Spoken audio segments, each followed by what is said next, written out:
너 분조장이야? 분노 조절 장애를 줄여서 말하는 신조어입니다. 왜 이렇게 크게 분노를 표출하지? 혹은 심지어 폭력적인 행동으로 이어지지? 표출하는 게 당연히 좋습니다. 단, 어떻게 잘 표출해야 되는지를 우리가 배워나가야 하는 거죠.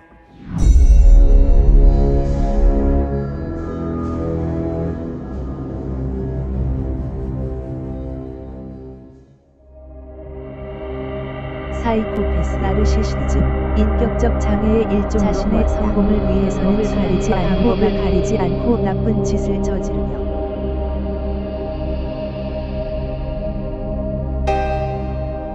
굉장히 위험하죠. 타인을 지배하려고 하고 때로는 착취하기도 하고, 이러니까 조금 위험하지 않나 하는 생각이 듭니다.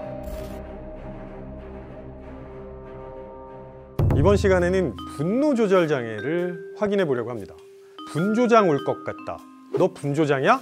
아마 많이들 들어보셨을 텐데, 분노 조절 장애를 줄여서 말하는 신조어입니다. 친구나 동료가 화를 내거나 과민 반응을 보일 때 장난스럽게 툭 던지는 말로 사용하고 있잖아요. 심지어 어떤 사람들은 본인이 화가 난 이유를 분노 조절 장애 때문이라고 말하기도 해요. 커피를 줄였더니 분노 조절 장애가 왔다? 이런 건 분노 조절 장애와 전혀 상관이 없습니다. 순간적으로 짜증이 나는 거죠. 그러니까 우리가 분노 조절 장애라는 말을 잘못 사용하고 있다는 거거든요. 이번 시간에는 도대체 정확한 의미가 무엇이고 왜 이렇게 자주 쓸 만큼 화가 나고 있는 건지 이야기해 보도록 하겠습니다.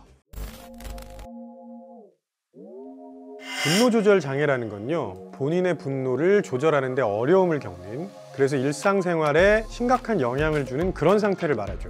이걸 정신의학적 용어로는 간헐적 폭발 장애, 아주 작은 자극임에도 불구하고 분노가 격렬하게 표출되는 그런 상황을 말하는 겁니다.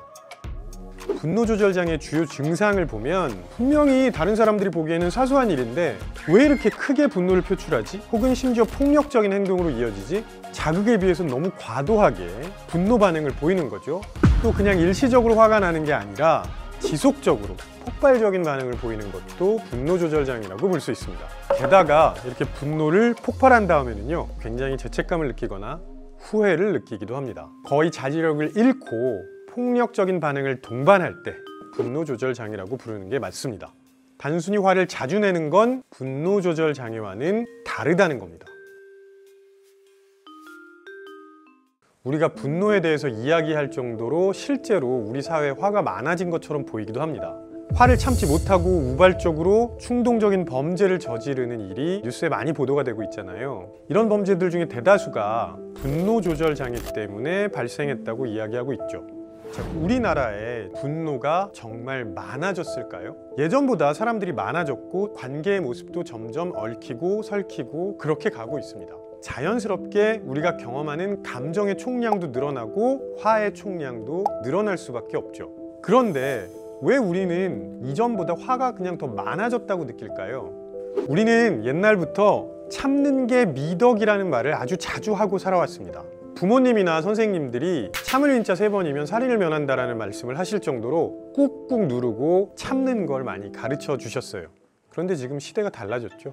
본인의 주장 그리고 자신의 감정을 적극적으로 드러내고 표현하는 걸 권장하고 있습니다. 문제는요, 어떻게 표현해야 되는지 아무도 가르쳐주지 않았다는 거죠. 그렇기 때문에 감정을 표현하는 것도 모르고요, 감정을 해소하는 방법도 잘 알지 못합니다. 자, 일단 모든 감정은 쌓아놓는다고 사라지지 않습니다. 우리 몸에 감정이 누적이 되면 그게 어디로든 분출이 되거든요. 단순히 감정적인 반응뿐만 아니라 호르몬 분비와도 연결되어 있어요.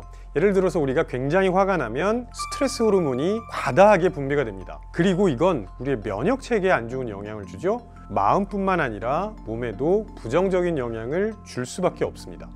자, 그래서 표출하는 게 당연히 좋습니다. 단, 어떻게 잘 표출해야 되는지를 우리가 배워나가야 하는 거죠. 화를 표출하는 방법을 간단하게 알려드리겠습니다. 첫 번째, 내 감정에 점수 매기는 걸 꼭 해보셔야 됩니다.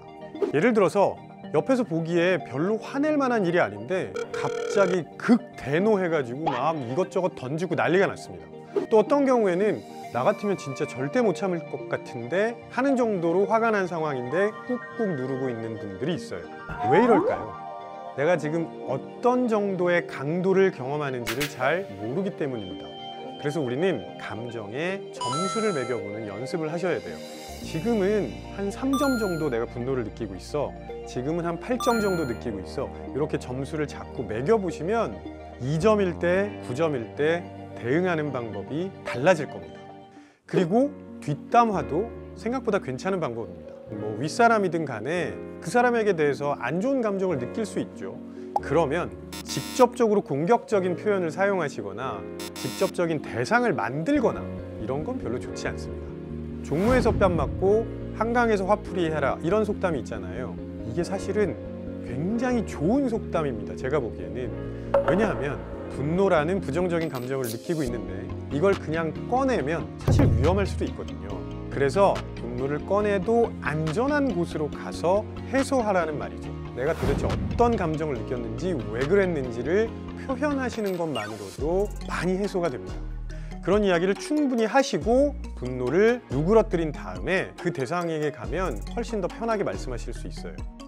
그래서 이제 더 이상 분노를 억누르지 마시고 그렇다고 해서 직접 대고 표현하시지 말고 안전한 사람과 함께 표출하면서 누그러뜨리시기를 권합니다.